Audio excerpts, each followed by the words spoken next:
বাংলাদেশে এখন পর্যন্ত নির্বাচন নিয়ে যে ধোঁয়াশা, সাধারণ মানুষের মধ্যে যে আস্থাহীনতা, সেটি শুধুই সরকারের জন্য, সরকারের দায়।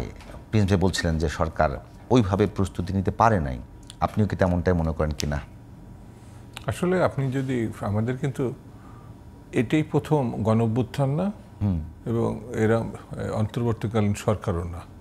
এর আগে 90 গণঅভ্যুত্থানের পরে আরেকটি অন্তর্বর্তীকালীন সরকার ছিল।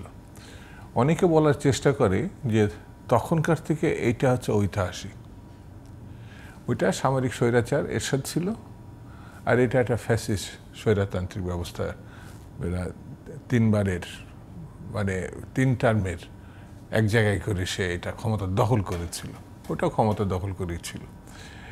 তো ওখানে জাস্টিস সাহাবুদ্দিন সাহেব ক্ষমতা নেওয়ার আগে কিন্তু তিনি রাজনৈতিক দল কাছে সে শর্ত দিয়েছিল যে তিনি এই চিফ জাস্টিস আছেন, রাষ্ট্রপতির দায়িত্ব নেবেন, আবার কিন্তু নির্বাচনের পর এখানে ফিরে আসবেন। তার শর্ত ছিল এটাই।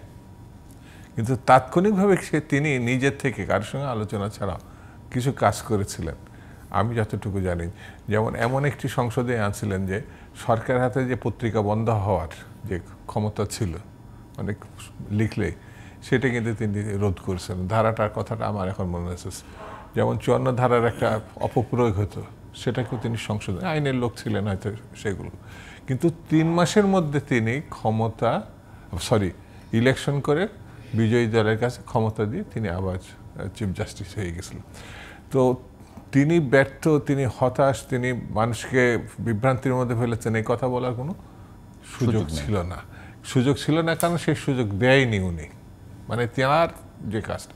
তো এই সরকার ক্ষমতা আসার পরে আমার কাছে যেটা মনে হয়েছে যে উৎসাহ উদ্দীপনা সেটাকে তিনি মানে হাতের মুঠোয় নিয়ে এই সংস্কার ওইটা করবেন তিনি, এই বিচার করবেন তিনি, এই যে কথাগুলো তিনি বলেছেন, পক্ষান্তরে তিনি রাজনৈতিক নেতৃত্ব এবং সংগঠনকে এক ধরনের সমালোচনার দিকে ঠেলে দিয়েছেন।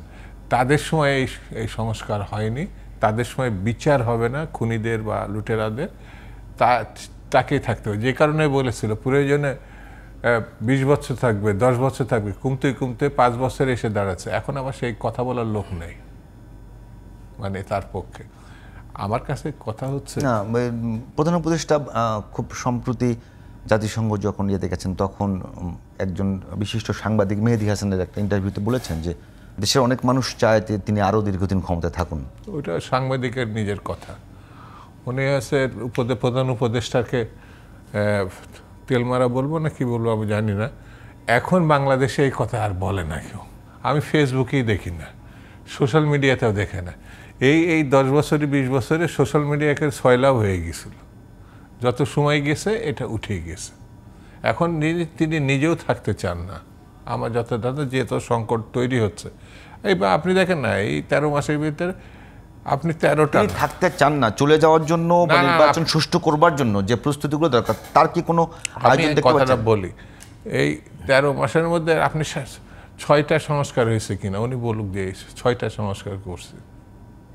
মাঝে একটা মাসে একটা না মানে নাও ধরি, তো সেটার কোনো ইয়ে নাই, মানে লক্ষ্য নাই। আমার বিবেচনায় আমার কাছে মনে হয়েছে যে সরকার যে স্বপ্ন দেখিয়েছিল বা আন্দোলনকারী শক্তিরা তার কাছে যে প্রত্যাশা করেছিল, জনগণ প্রত্যাশা করেছিল, সেটি আমি আলোচনায় নিলে অনেক সময়ও লাগবে এবং একটা হতাশা তৈরি হবে। তার থেকে যত দ্রুত নির্বাচন, অর্থাৎ 5 মাস আসে, তো এটা যদি 3 মাসের মধ্যে উনি করে ফেলেন, আর ওনার জন্য ভালো, দেশের জন্য ভালো, রাজনীতির জন্য ভালো, এটা আমার কাছে মনে হয়েছে। ওই কথা বলার হতাশা। দুদু ভাই, আপনারা তো বারবারই বলছেন যে 3 মাসের মধ্যে করলে ভালো, কিন্তু 3 মাসের মধ্যে করার জন্য যে প্রস্তুতি দরকার, যে সক্ষমতা তৈরি করবার দরকার, সেটি কি সরকারের আছে? সক্ষমতা জনগণ, কিসের পুলিশ, কিসের সেনাবাহিনী? স্বৈরতন্ত্রের পতন কি এই পুলিশ আর সেনাবাহিনী ঘটাইছে নাকি? এটা তো করছে জনগণ, দেশের জনগণ। দেশের জনগণ যদি ঐক্যবদ্ধ এবং ভালো নির্বাচনের পক্ষে থাকে, কোনো শক্তি নেই সেই নির্বাচন খারাপ করা।